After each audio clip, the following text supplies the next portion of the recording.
Hello, everyone, and welcome to this episode of the Higher Ed Geek Podcast, episode number 184, with Cameron Stoker from SpeechCloud, doing really great work augmenting learning experiences for both faculty and students, optimizing their time and efficiency to be able to focus on what matters, more tangible kind of learning experiences, and just kind of getting technology out of the way in the classroom. So really appreciate the work that Cameron and his team are doing. Appreciate them reaching out to be on the show. Always kind of fair game to kind of jump in the mix and offer to be a guest. Always do appreciate that.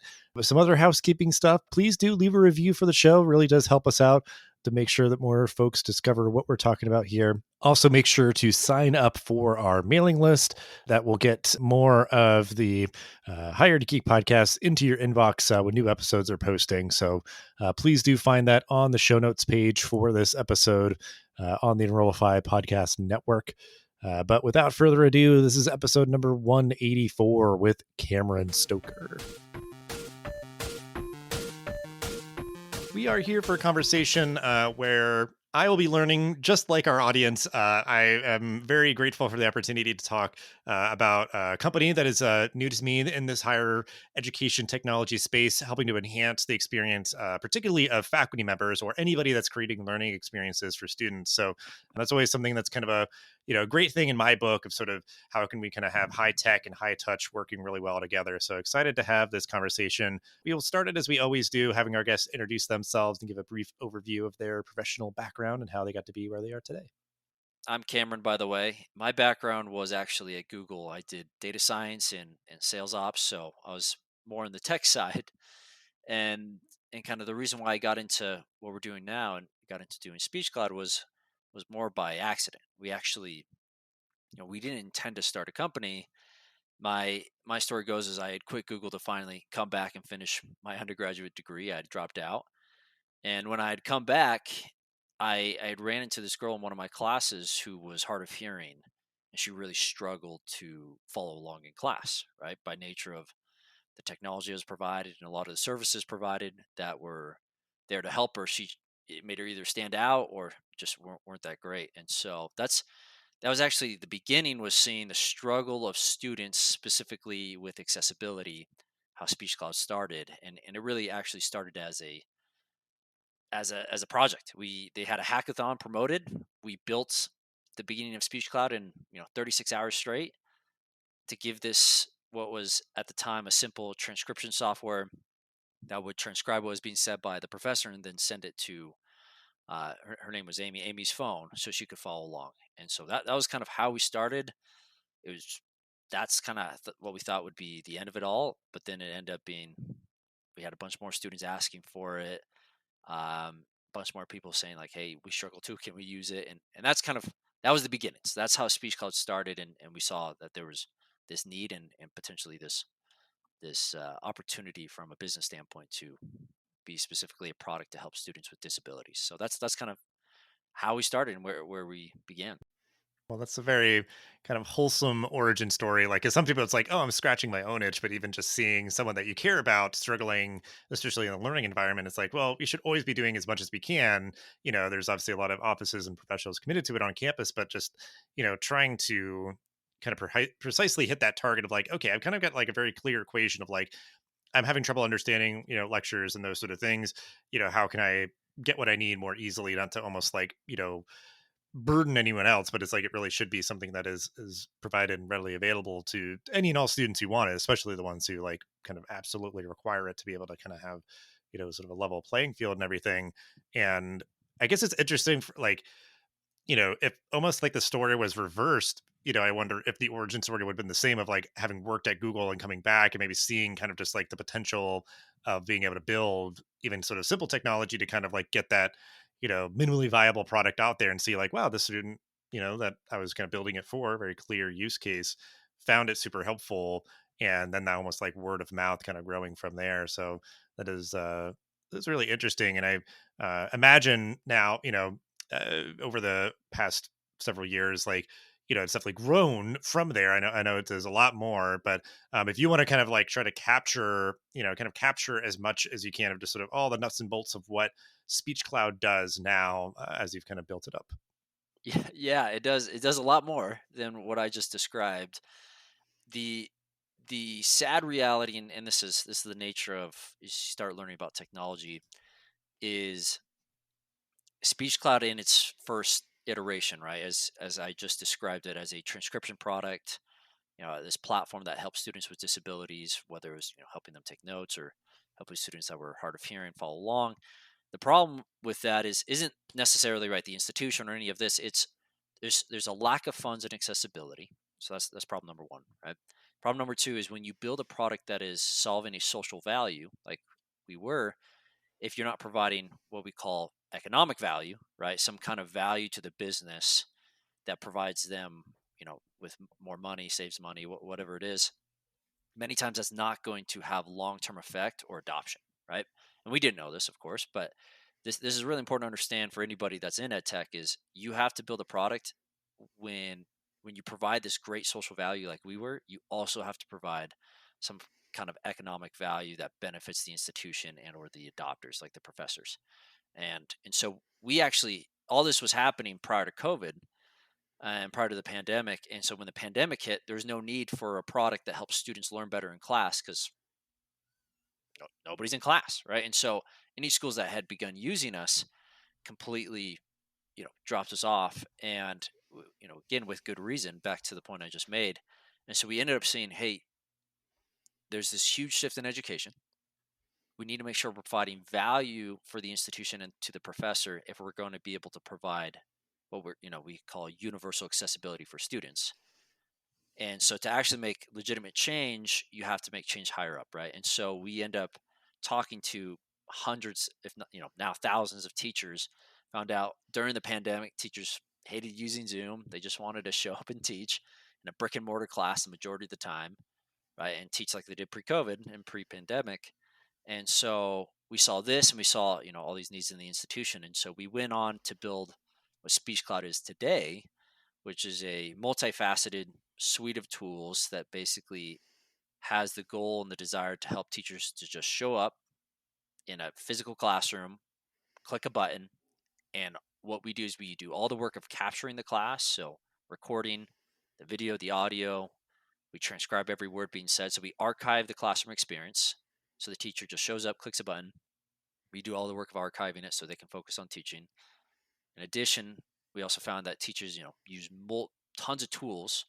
So they're playing IT, they're using 5 different tools to teach their class. So we took all these tools and put it into Speech Cloud. So quizzes, polls, you know, discussion tools, everything into Speech Cloud so they could have all the engagement tools they need in one place.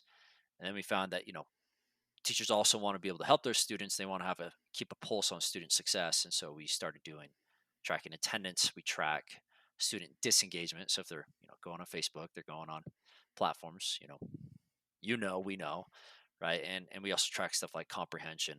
And so the idea is we help professors just get back to teaching the way they want to teach in person, but still providing that online element, that value to students, while also giving teachers all the tools to engage students and keep a a pulse on student learning. So that's what Speech Cloud is today. It's a multifaceted tool, as I said before, but the reason why it's valuable now is students are able to have universal accessibility, have access to their education, and teachers are able to have you know the way they want, have that experience of where they teach in a brick and mortar class. Get back to all of that. So that's kind of the what Speech Cloud is today, and kind of the evolution of why it is the way it is. A core tenet of what I think about a lot with technology is like, and I guess it has a couple different sort of wrinkles too, but like one, like good technology should almost like get out of your way. Like it shouldn't feel sort of like, burdensome in the way of it, requires almost like, hold on, everybody, like, let me just like focus solely on this or whatever. But then like any points of friction, people are going to like bail out, or like they're obviously going to be incentivized or sort of, gravitate towards like what's easy or seamless or sort of integrated. And while there's a lot of, I think, benefit from a sort of like single function tool where it's like, hey, we just do this one thing and we do it really well. But it's like, well, if I'm going to have to like, jump into 5 different platforms to do 5 different things, like I think we're getting to a point where we saw that sort of apex of ed tech, and we're wanting to sort of like bring everything together and have it be, you know, certainly like with what you're doing, kind of like a more clear bounds for pretty much the entirety of like the classroom learning experience, which is sort of complex. It's dynamic. There's a lot to it. So you do need to kind of plug in all of those different pieces to make sure that you are having it all be, automated, as much automated as possible, as easy as possible, because, I think on the teacher side, yeah, like if it's clunky trying to track attendance or something like that, like they're probably just not going to do it, or only do it if it's just like, wait, like, has this person been in class for a while? And like they might kind of try to backtrack to like for one particular sort of like instance or something. But and then yeah, like for students, like they'll sort of like go off task or get distracted because it's like that's super easy to do, Oh yeah, and teachers can't really easily track that. So if they can kind of create some sort of structure to, you know, and I guess it's like, it makes you think of like Big Brother, but it's almost like a good Big Brother of just like, them kind of like looking over your shoulder and being like, hey man, pay attention. Like, come on. Like it's just like they're looking out for you, looking out for your best interest. Like, you're a student who signed up for this course and you want to learn and you want to achieve your goal. Like, so it's kind of like you have to like snap out of it, because it's just like, no, like social media and all these things have like such a grip on our brain. So it's like good to kind of have something that sort of checks yourself and just being like, oh my gosh, like, yes, let me like, I need to, do whatever. Or even for the faculty member, if it's just like, okay, like I'm losing people here, like I oh might yeah. need to pivot or make an adjustment either like in the moment or, in the future for the course of just sort of presenting the information in a different way. So I think that's sort of just where my mind is going. And it's good, obviously, good on you for just understanding where it's like, okay, we do need to at least kind of give a decent spread, here versus like just being like an attendance tracking tool or something. It's like, that'd be great. That is helpful. But like, again, that Totally. value that you're giving, you have to try to get your arms around as much of the kind of complexities of the teaching experience as you can. Which is so complex, right? And it's getting more complex. Teachers half the time, right, this is the common complaint was I'm playing IT while trying to teach my class. So yeah, it's an interesting concept, right? As you bring up is, students, it's a big brother watching over you. But what's funny is, what we always say, and teachers actually don't like this sometimes. So I think they should. But the idea is that we actually take all the notes for the students, right? Because it's transcribing every word that's being said. So I can see that some of the discomfort being like, oh, everything I'm saying is captured, right? So there's discomfort in that. But the comfort that I always say in return is like, students now can just focus on you. They're not trying to transcribe everything you're saying. And the beauty is like the transcription, the recording, it's all combined. So like you say, hey, this is going to be on the test. The student can after class type in the search bar, this is going to be on the test, and go find every time you said it and go rewatch that, right? And so what we try to argue for when teachers say, hey, I feel uncomfortable about that, it's like, totally get it, but the value to students is huge, and students love it because it's like watching YouTube. I don't learn how to change my oil watching it one time, right? I learn how to do it watching 5, 10, 15 times. And so that's kind of what our point is. It may be a little bit uncomfortable, but you're actually providing this education that's how people learn now anyways. That's how we look to learn, and I would argue is the best way to learn. So that's kind of what the beauty is. Yeah, technology gets out of your way, but then it helps your students as well. So I think that's the beauty of having, maybe not Zoom where you're like trying to do two audiences at once. That's way too hard, but focus on your main audience. And then after class, they get to have those values of online learning without like impeding that good in-person experience. Mhm. So I think that there's always give and take in all this, but we're trying to find that like beautiful middle ground of in-person brick and mortar, but still with kind of those online benefits, if that makes sense.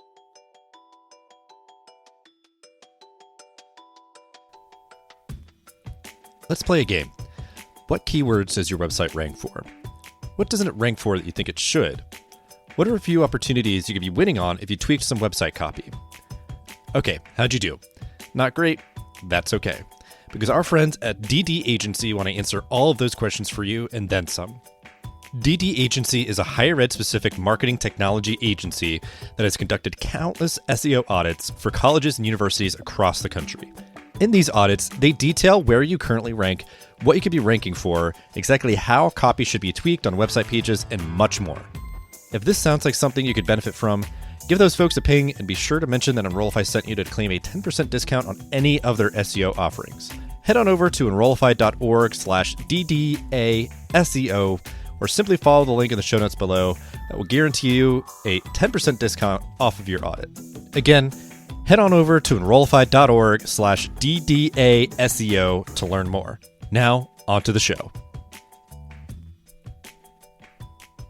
Yeah, I mean, the word that I always fall back on, sort of augmentation and sort of supplementing what's going on, and then like, even just like the scaffolding metaphor, because it's like the idea of like, well, technology, if it's getting out of my way, it's like, where is it going? It's like, well, it's going around you to sort of like uplift you up and sort of, provide those opportunities for, the more asynchronous, learning like on demand, where it's like, yeah, I could watch this as many times as I need to. And like you said, for like the kind of metaphor example of like an oil change, it might be like, yeah, I watched through like 2/3 of it, but then it's just that one part where it's like, wait, hold on a second, can I see that again? Like, hold on, like, let me like replay that back. Like, because you're just trying to like understand the concept that is sort of eluding you. And that would be, similar for a classroom lecture, of having that ability on your own time to watch it. Like, somebody might need to watch it 5 times, somebody else needs to watch it 20 times, or it's different parts of it that they need to keep kind of repeating back, or, you know, and that idea of like the highest benefit or sort of perk of being able to be in person with a faculty member is like, okay, like, I'm actually listening to you, I'm hearing you, I can ask you questions and all that.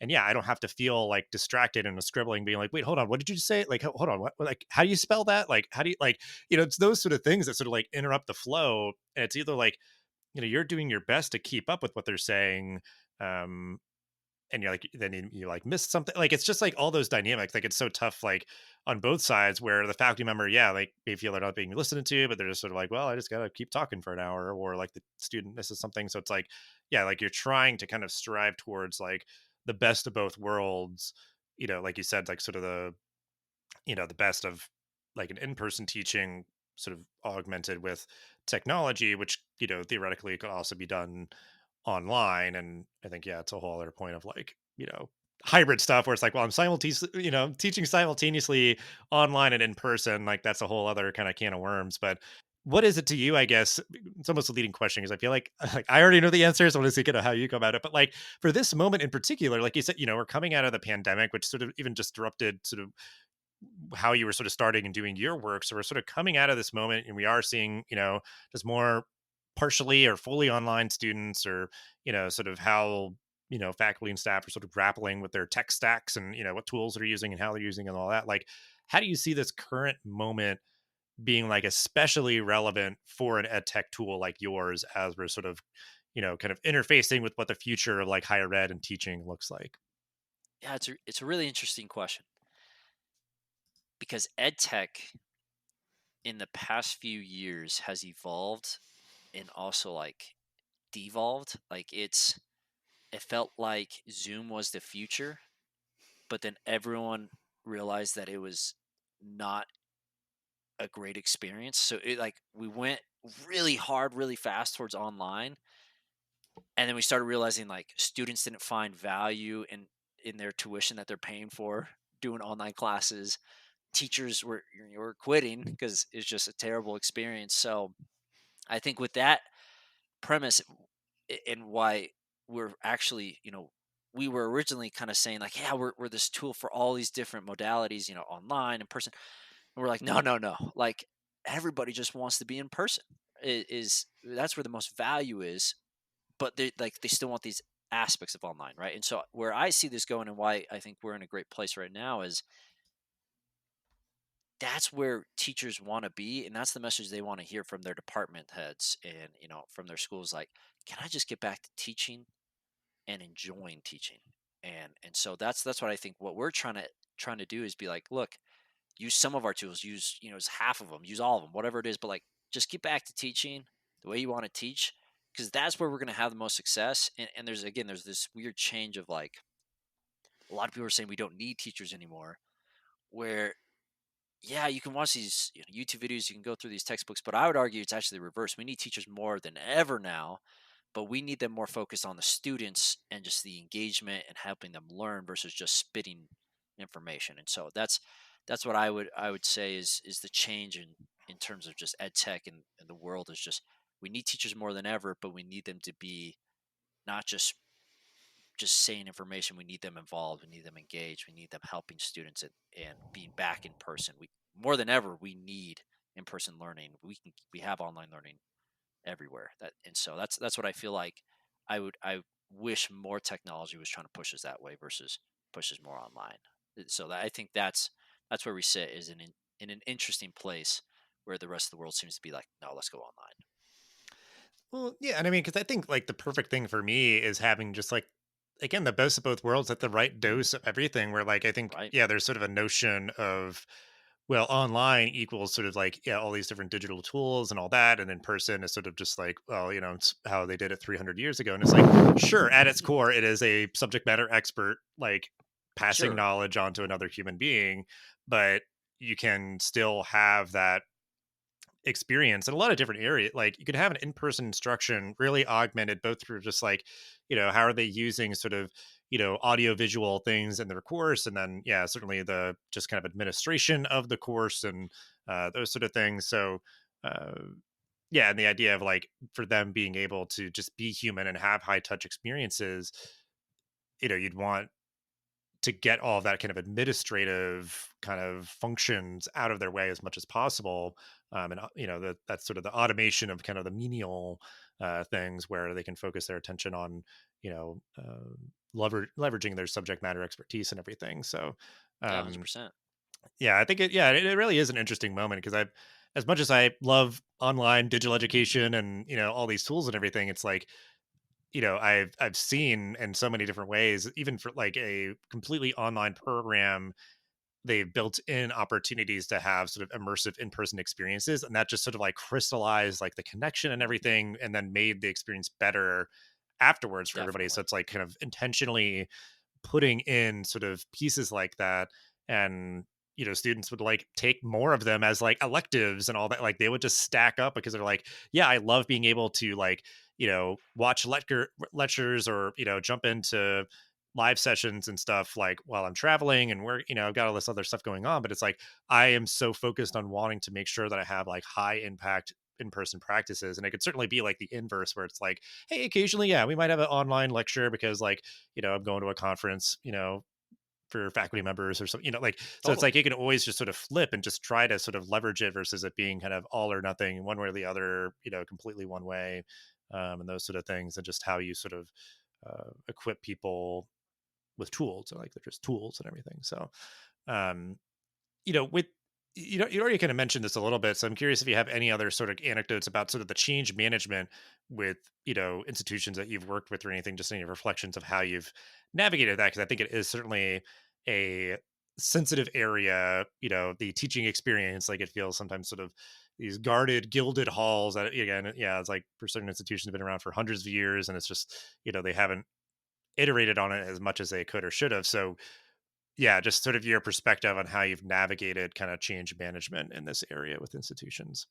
Yeah, it's really fascinating, right? Because you have a good way to put it is you have tens of billions of dollars worth of infrastructure, right? You have campuses that where are they going to go? So we have all these campuses, they have infrastructure, you have hundreds of years worth of legacy of these institutions that much of our society is built on, right? It isn't necessarily that you're learning different material at Harvard than you are at your community college, right? A lot of it's recognition and branding and so with that, what's fascinating about some of these changes is some people are really realizing this, right? Like I can learn this online, right? And that's awesome.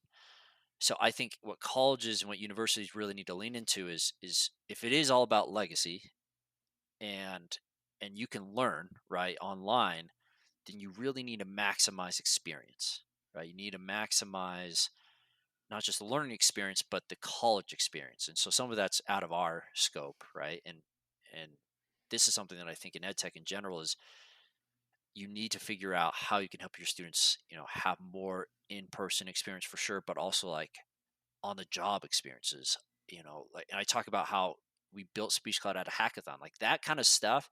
That's real learning, right? That's in the moment. We slept on campus, overnight, and we just coded for 30 plus hours straight, right? We slept on the ground, like, but that experience has literally brought me to being and learning all these incredible things. So what I would argue that schools really need to do if they want to not die to this huge change in ed tech is they got to figure out a way to promote incredible experiences, promote better learning that isn't just me passing on information to you, right, in the classroom. I think this is where they need to go, and so I think there's so many things we can talk about, right, from in this realm, but I don't want to divulge. But I think that that is my opinion is what we desperately need to do. If if you're an ed tech, or excuse me, if you're an institution, right, like that's what you really have to be focused on.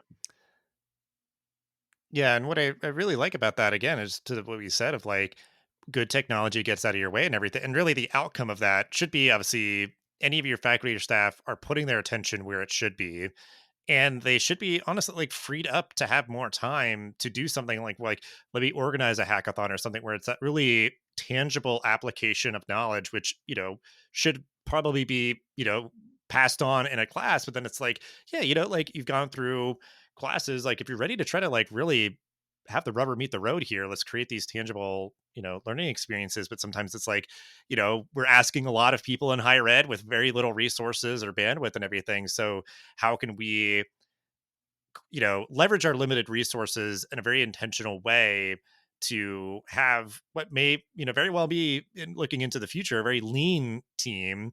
How can we optimize their time to create more valuable learning experiences for students and everything? Like that's, I'm sort of like connecting the dots here of just sort of like, okay, we're putting things into place that allow teachers to focus on teaching and can then hopefully parlay some freed up time to hopefully engage more with students and stuff like that. Because I think that idea of like, well, we just got all the bright new shiny things and put them all in, and it's just like, okay, well now I have to like hop around to five different places to do five different things and all that. It's like if we could just have one sort of cohesive ecosystem and all that, it just creates some efficiencies. And yeah, I just see a lot of potential of ed tech tools, and hopefully like from their perspective, like they need to sort of like show their work of like, yes, like here's sort of the positive outcome of and the impact of the the dollars and such that you're spending on this and everything. Because like that just feels so powerful to me of really being able to help institutions be able to commit more resources like time, money, people, everything towards their students. Because I think that was, yeah, like a kind of tragic kind of sacrifice of the pandemic where people were just like, okay, I guess a bygone conclusion, like everything's just going towards Zoom and everything. And like it is like what Zoom were like, it's great, it's a great tool, but it feels like just kind of the apex of like the early 2000s like video chatting, where like I still think there's like a lot to be desired in terms of that. So like Definitely. we're sort of now primed for somebody to kind of disrupt Zoom in terms of like video chatting or whatever. But yeah, so I'm just definitely excited, yeah, for folks I think in ed tech who sort of get it, knowing that we should hopefully be able to just like, whether like directly or kind of like indirectly, of the idea of like, okay, if we equip a faculty member with a tool like this, we can hopefully free them up to have create better experiences for students, or like the tool itself helps to create better experience for students because we create sort of an ecosystem where they can connect with each other or connect with sort of like groups or events or whatever else. So um yeah, Yeah, no, it's well an said. exciting time. Yeah. I think, yeah, what I would say, if you were to kind of break down speech cloud to its base physics, it helps students and teachers be the most efficient at teaching and or learning, right? The goal is to, students have lives, teachers have lives, right? Make it as efficient as possible so that all you need to do, right, show up and teach. Don't have all of your students coming into office hours, having to relearn this stuff and stuff like that. Like, just point them to back to class. And if they really need that help, then yeah, right, they come in.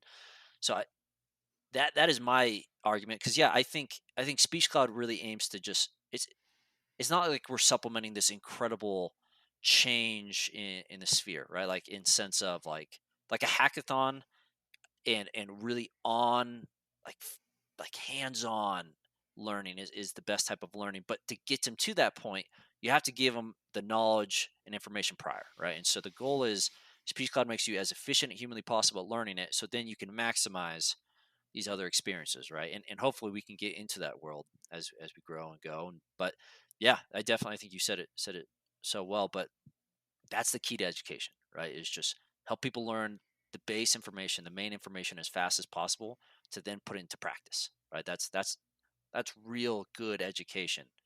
And I think that's how you promote value as these institutions, right? Again, we can learn anything online. It's when you put things into practice that actually solidifies good learning.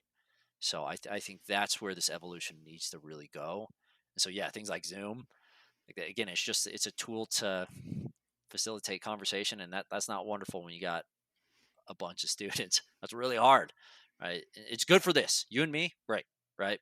Aside from that, it starts breaking down pretty quickly. So I think the tools need to help teachers maximize efficiency to then promote more practicality and more on hands type of learning. Hmm. Yeah, even the idea of just like as sort of a footnote, because it's like a pet peeve of mine is like, recording podcasts like this on Zoom, like isn't really a great experience. Like it's just sort of a like afterthought. We're like, yeah, I guess you could record it, like whatever. Like, so like I use different platforms to record podcasts and stuff in a more high quality way. And I think that's an idea where it's like, it really just does like, it's like, for all intents and purposes, it is really a single function tool. So it's like you need something that like just has a far more robust experience in terms of, audio, video recording, and there's all this other stuff I haven't even touched yet, which I'm like excited to, like in platforms like this where you can like edit and produce and all that. So, Right.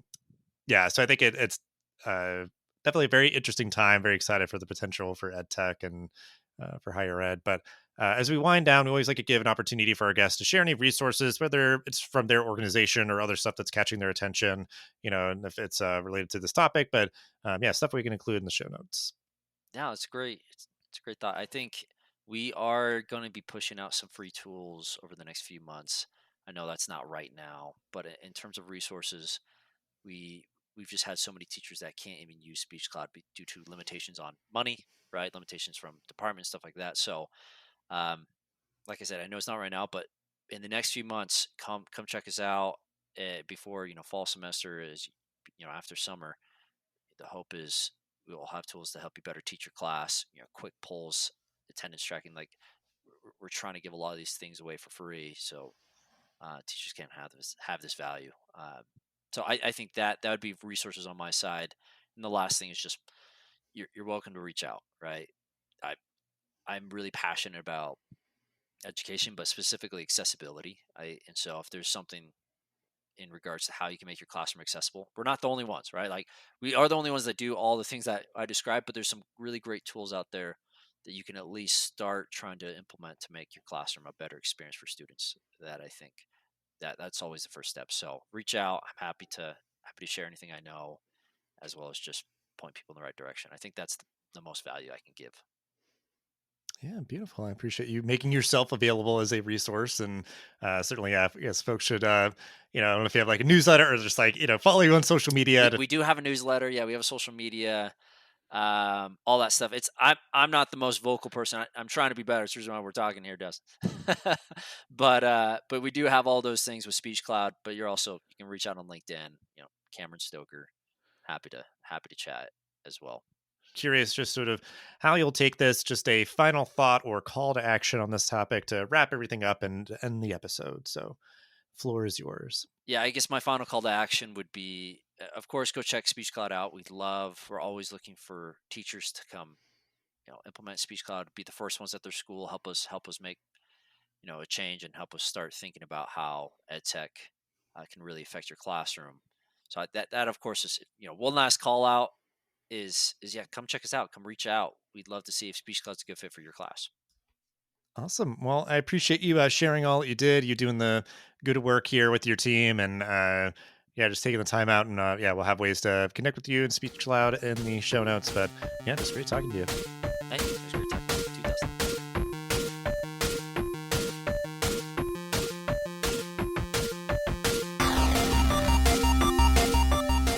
Hey, all, Zach here from Enrollify. If you like this podcast, chances are you'll like other Enrollify shows too. Our podcast network is growing by the month, and we've got a plethora of marketing, admissions, and higher ed technology shows that are jam-packed with stories, ideas, and frameworks that are all designed to empower you to become a better higher ed professional. Our shows feature a selection of the industry's best as your hosts, Learn from Mickey Baines, Jeremy Tiers, Jaime Hunt, Corynn Myers, Jaime Gleason, and many, many more. You can learn more about the Enrollify Podcast Network at podcasts.enrollify.org. Our shows help higher ed marketers and admissions professionals find their next big idea. Find yours at podcasts.enrollify.org.